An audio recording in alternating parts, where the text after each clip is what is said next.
নমস্কার। আজকেও এই বৃহস্পতি ট্রানজিটের জন্য কোন কোন রাশিকে একটু সাবধানতা অবলম্বন করতে সেটা আলোচনা করব। আমি অলরেডি দুবার বলেছি কোন কোন রাশির জন্য সময়টা ভালো বৃহস্পতি ট্রানজিট। অক্টোবর মাসে 9 অক্টোবর অর্থাৎ ষষ্ঠীর দিন, শারদীয়া পূজা ষষ্ঠীর দিন কিন্তু বৃহস্পতি ট্রানজিট করবে। কখন করবে? সকাল 12:30টায়। বৃহস্পতি বৃষ রাশিতেই বক্রী হবে এবং 4 ফেব্রুয়ারি পর্যন্ত 2025-এ এই বক্রী অবস্থায় থাকবে। কিছু কিছু রাশির জন্য অবশ্যই একটু সাবধানতা অবলম্বন করতে হবে। তার মধ্যে প্রথম রাশি হচ্ছে মেষ রাশি। মেষ রাশির জাতকদের জন্য কিন্তু বৃহস্পতির এই বক্রগতি আপনার জন্য একটু কিন্তু চাপের হতে পারে। অর্থাৎ এই সময় কিন্তু আপনার পেটের প্রবলেম হতে পারে, সুস্থ সম্পর্কটা নষ্ট হতে পারে, আপনার অপ্রয়োজনীয় খরচ হতে পারে এবং আপনাকে আর্থিক অবস্থায় একটু চাপ পড়তে পারে, বা আপনাদের কোনো জিনিস চুরি বা লস হতে পারে।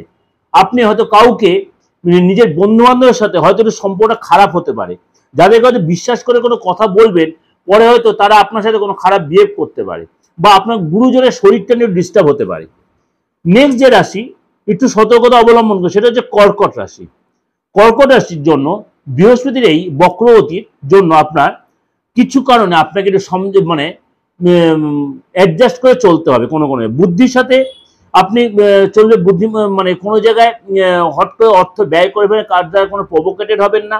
ইনভেস্ট করবেন, ইনভেস্ট করে 5 বার ভাববেন এবং আর্থিক সংক্রান্ত কোনো ডিসিশন কিন্তু আপনি তাড়াহুড়া করে নেবেন না। আর্থিক সংক্রান্ত কোনো ডিসিশন তাড়াহুড়া করে নেবেন না, না হলে কিন্তু হঠাৎ কোনো ক্ষতির সম্ভাবনা আসতে পারে।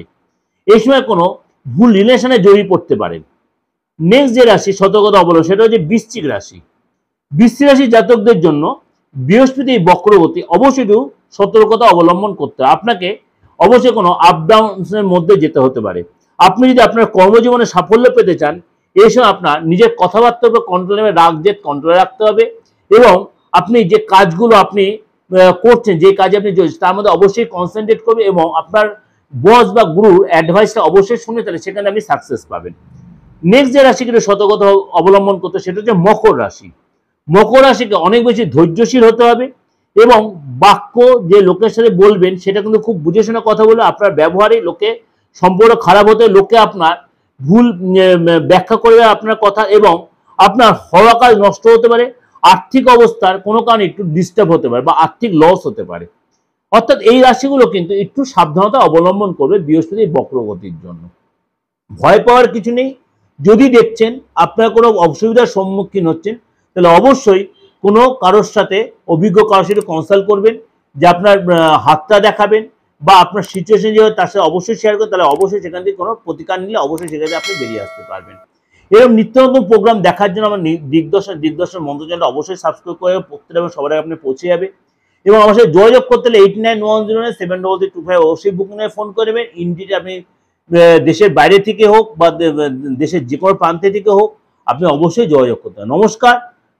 পুরো পুজোটা আপনাদের খুব ভালো কাটুক এই আশা করে আজকে প্রোগ্রাম শেষ করছি।